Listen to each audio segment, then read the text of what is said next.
Simon, pozdravljen, liga je nazaj.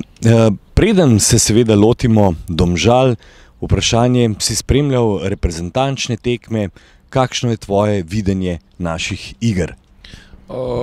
Sigurno smo veseli, da imamo tako število reprezentantov od U17, ker je Topalović igral eno večjih vlog, potem tudi U19, oba naša fanta, je bila pomemben člen reprezentance. Potem vsi trije mladi reprezentanti so svoje oddelali, tudi Đurić za Srbijo, tako da smo sigurno veseli vsakega poklica. Po drugi strani pa vsak deficit iz našega treninga, se pravi iz nekega procesa, v smislu neke ekipe, za nas težava, ampak kakorkoli, to je naš proces.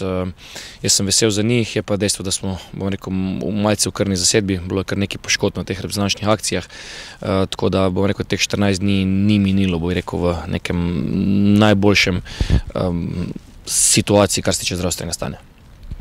Pred nami je zdaj tekma z Muro. Kaj pričakuješ oziroma kako z Muro? Sigurno en velik izziv, za nas, za našo ekipo. Nekako smo se v miru pripravljali, tako kot sem rekel, razen nekih zdravstvenih težav, vse ostalo poteka po načrtu. Fanti so maksimalno motivirani, po mogoče dveh slabših predstavah, predvsem iz nekega energetskega vidika, se želijo pokazati v veliko boljši luči. Mislim, da bo tekma zelo taktična. Jaz bi povabil naše gledalce, privržence, da nam prijejo pomagati. Na koncu gre za finiš prvenstva, zadnjih 9 tekem, kjer imamo neko svojo računico. Je pa dejstvo, da bomo mogli biti na vsaki tekmi na svojem maksimumu in to je se pokazalo tudi v preteklosti.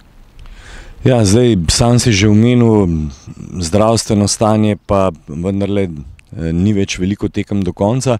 A lahko tudi to tekmo z Muro že štejemo tudi za odločilno, za tisti končni cilj Domžal? To bi težko rekel, še vedno je tu 8 tekem do konca, je pa za nas vsaka naslednja finalna, na tak način razmišljamo. Nikakor si ne dajemo prevelikega bremena na sebe, kakorkoli, mislim, da smo že v tem trenutku naredili ogromno dobrih stvari.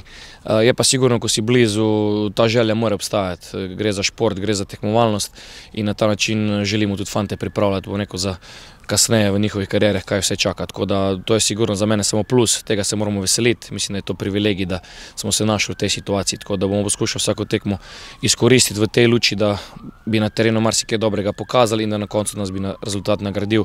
In če bi lahko prišli čez ciljno črto v tej luči, da se uvrstimo v kvalifikacije za evropska tekmovanja, mislim, da bi to bil en vrhunski rezultat.